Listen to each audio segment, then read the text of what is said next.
Meron ako natutunan sa mga kaibigan natin ng mga riders, especially mga magagaling mag-modify or mag-Indo concept. Kasi hindi ko akalain na yung Zineo style, ito pala yung ginagamit na pang Indo concept. Ito yung JN62, ayan. Yung size natin, 9080 by 14 tsaka 180 by 14. So ito yung pangharap. Ito ay JN62. Let's see kung ano yung magiging itsura pag kinabit na to sa ating motor na si Okra.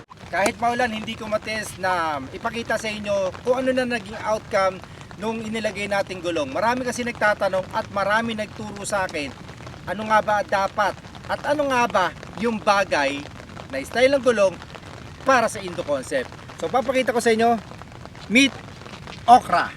Ito yung motor natin na ini-Indo concept. At yung gulong na nakikita nyo, ito yung pinakita ko kanina, yung ating Zineo JN62 na gulong. Bakit ito dapat ang gamitin na gulong kapag ka mag-Indo concept ka?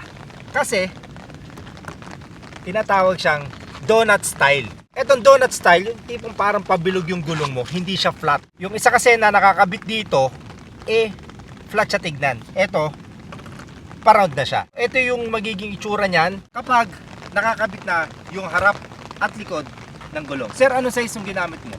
Okay, ang ginamit ko sa harap is 9080 by 14. Sa likod naman is 180 by 14. Pangalan niya, JN62 ng Zineos. So, ayan, birol tayo.